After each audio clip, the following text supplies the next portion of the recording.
کمی بعد با دقت بیشتری به زمین نگاه میکنه و از چیزی که میبینه حسابی متعجب میشه. جاپای اون زن داره بزرگ و بزرگتر میشه. کم کم دلهوره تمام وجود ریحانه رو فرا میگیره. اما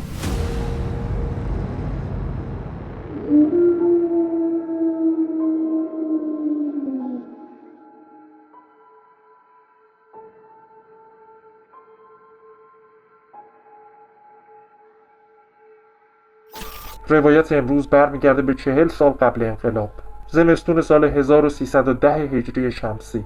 تو غرب ایران و توی روستایی خانومی به اسم ریحانه زندگی میکرده که الان متاسفانه در قید حیات نیست. اون روزا زندگی برای ریحانه خانم خیلی سخت پیش میرفت، چون به تازگی شوهرش رو از دست داده بود و دست تنها باید شکم خودش و 3 بچه قد و نیم قدش رو سیر میکرد. اون مجبور بود از صبح تا غروب با چند تا خانم همسن و سالش بیرون از خونه کار کنه. با توجه به وضعیت اون زمان کار مناسبی محسوب میشد، چون یه سقفی بالا سرشون بود و گرم نگه داشته میشدن.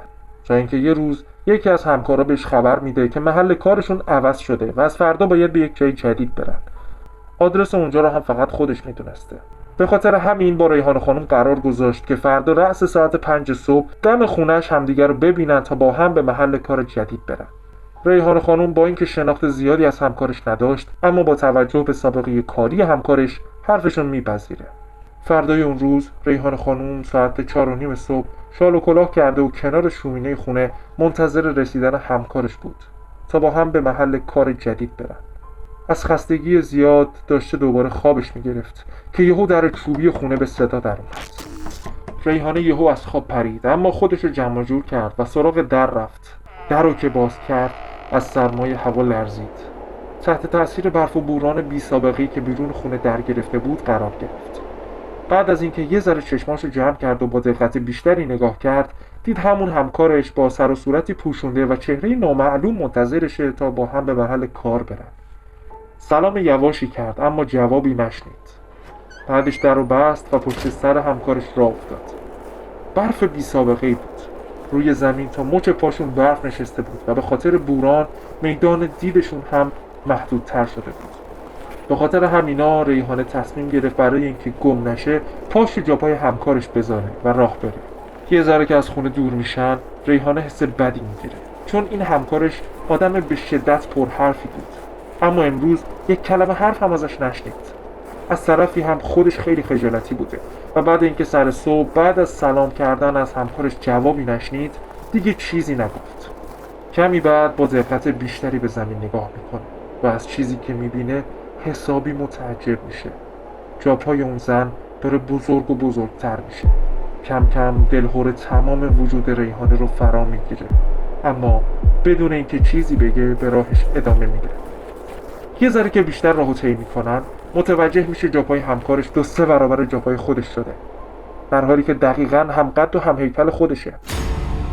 یه لحظه زمان براش متوقف میشه و پاهاش ناخودآگاه از حرکت میایستن.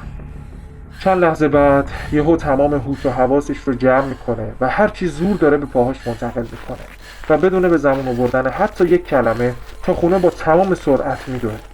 همین که به خونه رسید دوباره ترس به جونش میفته، چون همون همکارش رو دوباره دم در خونش میبینه.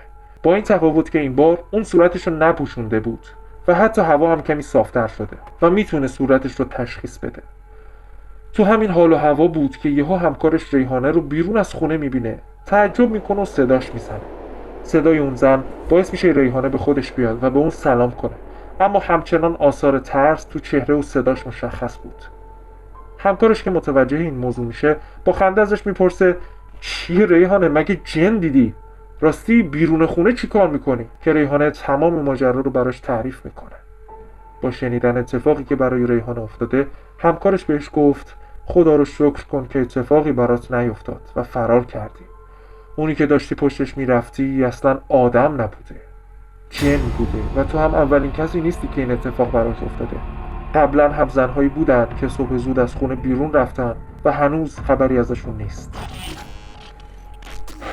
شما چی فکر میکنید؟ آیا این روایت حقیقت داره یا صرفاً یه داستان تخیلی زاده ذهن امثال من و شماست؟ من که نمیدونم و قضاوت رو به شما میسپارم.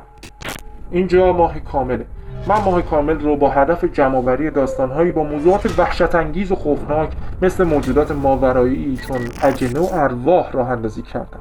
پس اگه به این موضوعات علاقه‌مندین، اینجا جای شماست.